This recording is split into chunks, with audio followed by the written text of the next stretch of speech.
ছোট থেকে আমি একটা জিনিসে মনে প্রাণে বিশ্বাস করি, কিছু পেতে গেলে কঠোর পরিশ্রম করতে হয়। বলতে পারো হাড়ভাঙা খাটুনি খাটতে হয়। তারপরেও কিন্তু সেই সফলতা পাওয়া যায় না। জীবনের এই পর্যায়ে এসে দাঁড়িয়ে আমি উপলব্ধি করেছি যে পরিশ্রম ছাড়া কিন্তু সফলতা পাওয়া যায় না। আমার জীবনেও অনেক কঠিন পরিস্থিতি আমাকে সামলাতে হয়েছে। যেহেতু আমি ছোট্ট একটা বাচ্চাকে নিয়ে একা হাতে এই যে বাড়িটাকে সামলাচ্ছি। একদম ছোট থাকতে আমি কিন্তু সংসারের কাজগুলো করেছিলাম। আমার আগে পিছে সেরকম কেউ নেই, সেহেতু কিন্তু আমি অনেকটা পরিশ্রম করেছি এই সংসারের জন্য। তবে জানো তো, কঠোর পরিশ্রমের সাথে সাথে আমার কিন্তু অনেকটা মনোবলও ছিল। মনোবল না থাকলে কিন্তু একা হাতে একটা বাড়ি সামলানো অনেকটা কষ্ট হয়ে যায়। ছোট্ট একটা বাচ্চাকে নিয়ে একা হাতে সমস্ত দিকটা সামলানো সত্যি কথা বলতে অনেকটাই কষ্ট হয়। যেহেতু বর বাড়িতে থাকে না, সমস্ত কিছু নিজেকেই সামলাতে হয়। So hello everyone, good evening. আমি উমা, আমার ছোট্ট একটা পরিবারের পক্ষ থেকে তোমাদের সকলকে জানাই অনেক অনেক ওয়েলকাম আর ভালোবাসা। আজকে কিন্তু আমি ইভিনিং থেকে ব্লগটা শুরু করছি। আর আজকে কিন্তু সকাল থেকে কোনো রকম ব্লগ করিনি, যেহেতু প্রত্যেকটা দিন তোমাদের সাথে আমার সকালের কিন্তু রুটিনগুলো শেয়ার করি, কিন্তু বিকেলের পর থেকে আমি তোমাদের সাথে কিছুই শেয়ার করিনি। তো যাই হোক, এখন কিন্তু ঘড়ির কাঁটাতে বাজে বিকেল 5টা। এখন তো সন্ধ্যা হতে হতে প্রায় 7টা বেজে যায়। তো বিকেলেও কিন্তু এই যে 5টা নাগাদও কিন্তু রোদ থাকে। ছেলে ঘুম থেকে ওঠার পর আমার কিন্তু কাজ থাকে। আর জানো তো, বিকেলের কাজের পরিমাণটা অনেকটা কম থাকে, কিন্তু সকালে কিন্তু কাজগুলো একটু বেশিই থাকে। একটু দৌড়াদৌড়ি করতে হয়, ঘরে বাইরে যেতে হয়, বুঝতেই পারো। ছেলেকে আমি দুপুরবেলা ঘুম পাড়িয়ে আমার কিছু ভিডিওর কাজ থাকে, সেগুলো আমি কমপ্লিট করে নিই। যেহেতু এখন রাতে ঘুমাতে ঘুমাতে অনেকটা দেরি হয়ে যায় ছেলে, তারপরে আমি আর ভিডিওর কাজগুলো কমপ্লিট করতে পারি না, অল্প এডিটিং করে রেখে দিই। সকাল থেকে তো কাজের চাপে মোবাইল আর ধরতে পারি না। ছেলেকে ঘুম পাড়িয়ে কিন্তু বাকি কাজগুলো কমপ্লিট করে নিই। যাই হোক, ছেলে ঘুম থেকে ওঠার পর ওকে কিন্তু প্রত্যেকটা দিন আমি কিছু না কিছু বানিয়ে দিই।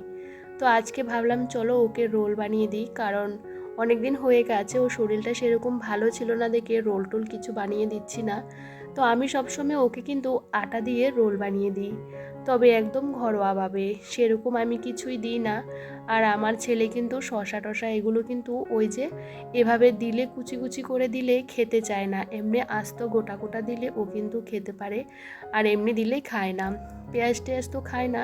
শুধু ডিম দিয়ে করে দিয়েছি আর সাথে উপর দিয়ে একটু সস লাগিয়ে দিয়েছি, ব্যাস হয়ে গেছে ওর বিকেলের টিফিন। বিকেলে যখন ও ঘুম থেকে উঠে ওকে কিন্তু টিফিনটা খাইয়ে দিলে আমি আমার মতন করে কাজগুলো গুছিয়ে করতে পারি।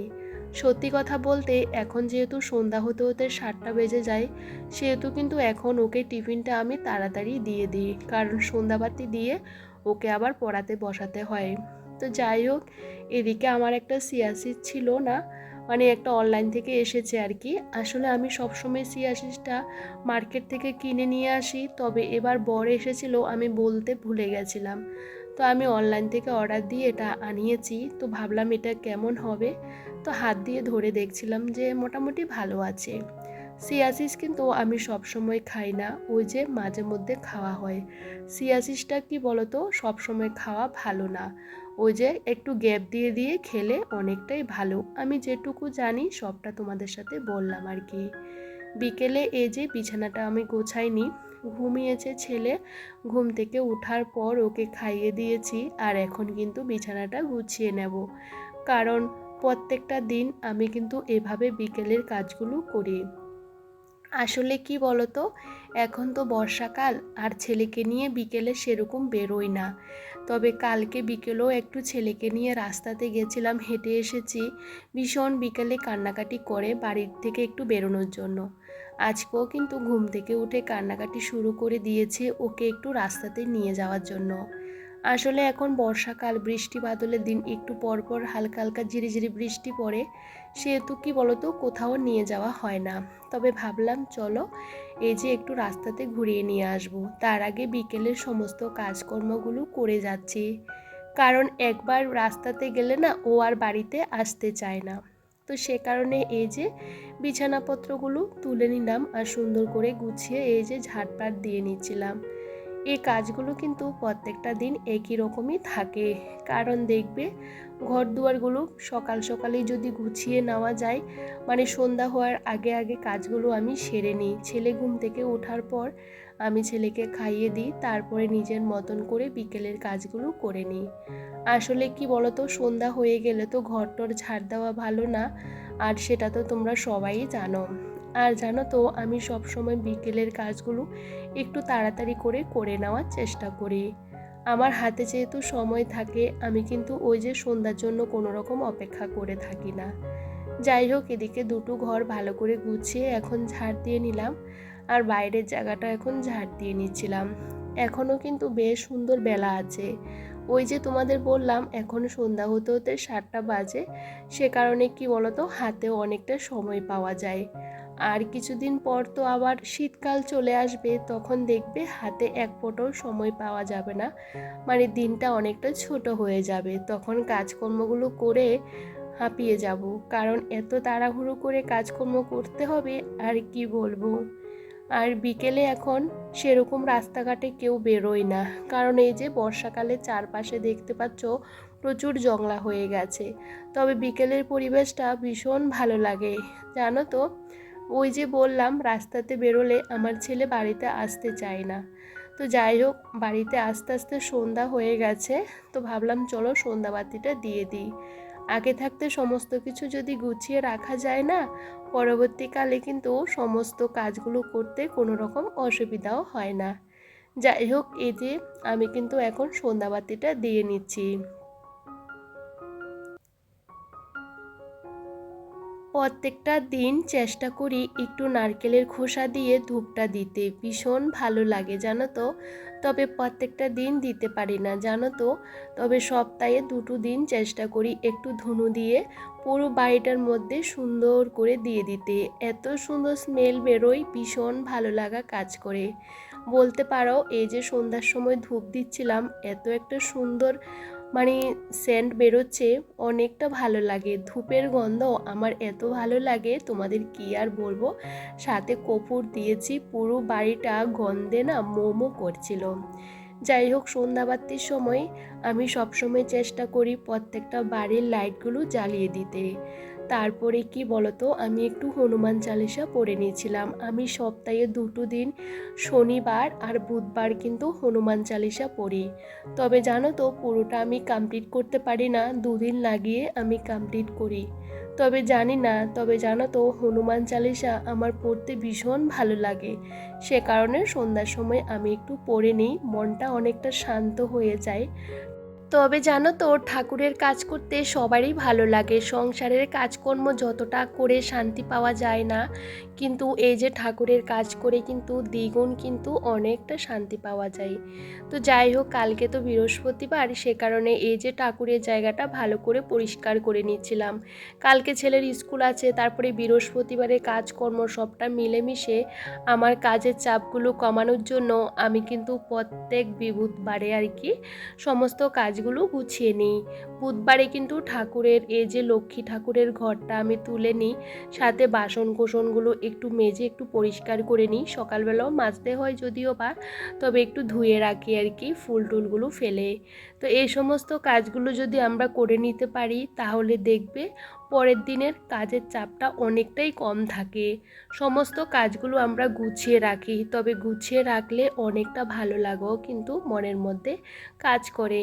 যাই হোক, সন্ধ্যাবাতি দেওয়ার পর আমি কিন্তু একটু এক্সারসাইজ করে নিই। এটা কিন্তু আমি প্রত্যেকটা দিনই করি। আমি সকালবেলায় সেরকম এক্সারসাইজ করার সময় পাই না সত্যি কথা বলতে, যেহেতু ছেলের মর্নিং স্কুল থাকে, তো ওকে নিয়ে যাই। তো আজকে কি বলতো, আমি প্রত্যেকটা দিন কিন্তু নিজের মতন করে একটু সময় কাটানোর চেষ্টা করি। শরীরটা যদি ভালো না থাকে, তাহলে কিন্তু আমরা সংসারের কাজগুলো ঠিক করে করতে পারবো না। আর নিজে যদি ভালো থাকি, তাহলে দেখবে সমস্ত কাজগুলো করতেও অনেকটা ভালো লাগে। তো যাই হোক, এখানে কিন্তু আমি আধ ঘন্টা এক্সারসাইজ করে নিয়েছি। আর এক্সারসাইজ করলে বুঝতে পারো প্রচণ্ড ঘেমে যাই, আর ভীষণ পরিমাণে গরম লাগে। তবে এক্সারসাইজ করলে ঘাম না ঝরলে কি হয়? তবে আমার ওয়েটটা অনেকটা বেড়ে গেছে, তো ভাবলাম চলো আর তোমাদেরকেও দেখাই যে আমার ওয়েটটা কত। তোমরা একটু কমেন্টের মাধ্যমে বলো তো আমার ওয়েটটা কত। তো যাই হোক, আমি কিন্তু আরও কমাতে চাইছি আমার ওয়েটটা। তবে কি বলো তো, প্রত্যেকটা দিন একটু একটু করে চেষ্টা করি আর কি। যাই হোক, এই যে এই মুহূর্তে কিছুটা সময় চলে গেছে, আমি কিন্তু সন্ধ্যার সময় সেরকম কিছু খাওয়া দাওয়া করি না। অনেক সময় একটু টিফিন করি ইচ্ছে করলে আর কি, আর অনেক সময় কিন্তু ওই যে জল বিস্কিট খেয়ে নিই। এখন ছেলেকে পড়াতে বসালাম আর কি, ওর মোটামুটি হোমওয়ার্ক হয়ে গেছে। এখন কি বলতো, এক্সট্রা বাড়িতে আমি একটু পড়াই, কারণ হোমওয়ার্ক ছাড়াও কিন্তু ওকে আলাদা করে পড়ানোর দরকার হয়। তো যাই হোক, সমস্ত পড়াগুলো কমপ্লিট করতে করতে একটুখানি সময় লাগে, তবে বেশিক্ষণ পড়তে চাই না। তবে চেষ্টা করি 1 ঘন্টা ওকে নিয়ে বসাতে আর কি। যাই হোক, এদিকে দেখো ছেলের কিন্তু ওই যে পড়াগুলো আমি পড়িয়ে নিচ্ছিলাম। আসলে ও লিখতে ভীষণ পছন্দ করে, সেরকম মুখে আওয়াজ করে না জানো তো। তবে কি বলতো, বাংলাটা একদমই পড়তে চায় না। বাংলাটা নিয়ে আমি জানো তো ভীষণ পরিমাণে চাপে আছি, বাংলা পড়াটা একদমই পড়তে চায় না। তো যাই হোক, আজকে একটু বেঙ্গলিটা নিয়ে বসিয়েছিলাম। তারপরে ওটা কমপ্লিট করতে করতে অনেকটা দেরি হয়ে গেছে। এদিকে প্রায় 9:30 বেজে গেছে। তো আমি ছেলেকে আগে খাইয়ে দিয়েছি। আর আজকে রাতে আমি কিন্তু সেরকম কিছু রান্নাবান্না করিনি, তোমাদের সাথে সেরকম শেয়ারও করলাম না। আসলে কি বলতো, ওই যে আমার একটু সর্দি আছে, সে কারণে আমি একটু করেছিলাম সর্ষে বাটা আর কি, কাঁচা সর্ষেকে বেটে নিলাম আর কি, সেটা গরম গরম ভাতের সাথে খেলাম। আর সাথে করেছিলাম ডালের বড়া। এটুকু দিয়ে খাওয়া দাওয়া করেছি। আর ছেলেকে তো আগেই খাইয়ে দিয়েছি। খেয়ে রান্নাঘর পরিষ্কার করে নিই, এটা আমার প্রত্যেকটা দিনের রুটিন। খাওয়া দাওয়া করে বাসনকোসন মেজে রান্নাঘরটা পরিষ্কার করে রাখি। দেখবে এই কাজগুলো যদি আগের দিন করে নেওয়া যায় না, সকালটা অনেকটা সুন্দরভাবে শুরু করা যায়। আমি কখনো কিন্তু বাসনপত্র এঁঠুর জমিয়ে রাখি না। আমার তো বাইরে বাসন মাজতে হয়, অনেকটা কষ্ট হয়, তবে কিন্তু আমি সবসময় পরিষ্কার করে সমস্ত কিছু মেজে ঘষে ওই যে সমস্ত কিছু ঝুড়িতে রেখে দিই। তো যাই হোক, এদিকে আমরা ব্রাশ করে নিলাম, এখন রাতে ঘুমাবো। তো এখন বাজে 10:30। আসলে সমস্ত কিছু করতে করতে তো একটুখানি দেরি হয়েও যায়। তো আমি সবসময় ছেলেকে কিন্তু 10:30 11টার মধ্যে ঘুম পাড়িয়ে দেওয়ার চেষ্টা করি। ও কিন্তু কিছুতেই ঘুমাতে চায় না, যেহেতু বিকেলে ঘুম থেকে উঠতে তো অনেকটা দেরি করে ফেলে, সে কারণে। যাই হোক, এখন এই যে আমি স্কিন কেয়ারটা সেরে নিলাম, আর এখন বিছানাটা করে নেব। আর এদিকে টিভি চালিয়ে দিয়েছি। ওই যে ছেলে তো বসে বসে টিভি দেখছিল, তো জানো তো ও বলছিল আমি এখন ঘুমাবো না, তবে ওকে একটু বুঝিয়ে সুজিয়ে ঘুম পাড়াতে হবে, যেহেতু কালকে আবার স্কুল আছে, বুঝতেই পারো। তো যাই হোক, এদিকে দেখো বিছানাপত্র সমস্তটা করে নিয়েছি। তবে চলো বন্ধুরা, আর আজকে ব্লগটা তোমাদের কেমন লাগলো আমাকে কমেন্ট করে জানাতে একদমই ভুলো না। আর সবাই অনেকটা ভালো থেকো, সুস্থ থেকো সবার পরিবারকে নিয়ে। তাহলে আজ আসি বন্ধুরা, সবাইকে টাটা।